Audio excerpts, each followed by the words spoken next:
एक शेर तो दूसरे बब्बर शेर, दोनों ने मैदान पर मचाया ऐसा कोहराम। इंग्लैंड का काम 218 पर ही हो गया तमाम। पहले कसम खाकर मैदान में उतरे कुलदीप, फिर अश्विन ने इंग्लैंड को किया तहस नहस। बदले की आग में धधक रहे थे कुलदीप यादव, फिर इंग्लैंड को दिखा दिया यादवों का दम। बड़े बड़े अंग्रेज बल्लेबाज मैदान पर हो गए बेदम। खतरनाक गेंदबाजी से बदल दिया धर्मशाला का मौसम। आसमान में 5 फीट उछल कर गिल ने पकड़ा कैच, भारत को पहले ही दिन जिता दिया मैच। ध्रुव जुरेल में भी आ गई धोनी की आत्मा।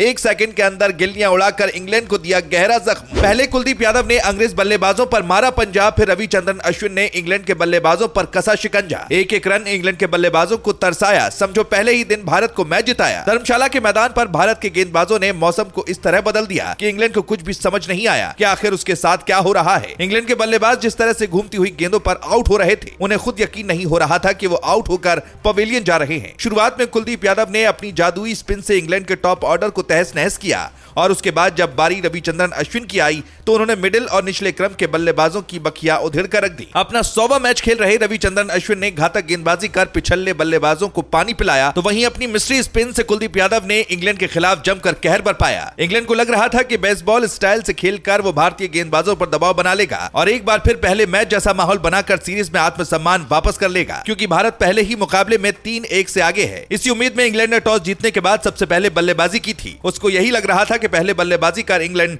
आसानी से भारत पर दबाव बना सकता है और शुरुआत में कुछ वैसा होता भी दिखा। 60 रन के स्कोर तक इंग्लैंड का कोई बल्लेबाज पवेलियन नहीं लौटा तो रोहित शर्मा की धड़कनें धक धक करने लगी थी। हर किसी को यही लग रहा था कि इंग्लैंड एक बार फिर बाजी मार ले जाएगा और भारत के सामने पहाड़ जैसा लक्ष्य बनाएगा। लेकिन इसके बाद बारी आती है कुलदीप यादव की। कुलदीप यादव ने ऐसा तूफान ला दिया कि पूरा धर्मशाला मैदान हिल गया। कुलदीप की हिलती हुई गेंदबाजी देखकर रोहित शर्मा भी ताली बजाते रहे और लगातार कुलदीप से ही गेंदबाजी कराते रहे। कमाल की गेंदबाजी का नतीजा रहा कि इंग्लैंड की पूरी टीम सिर्फ और सिर्फ 218 रन पर ताश के पत्तों की तरह ढह गई। भारत ने न सिर्फ गेंदबाजी में कमाल का प्रदर्शन किया बल्कि फील्डिंग के मोर्चे पर भी भारतीय टीम काफी अलर्ट दिखाई पड़ी। शुरुआत में शुभमन गिल ने इस तरह का कैच पकड़ा जो शायद कोई दूसरा पकड़ ही नहीं सकता।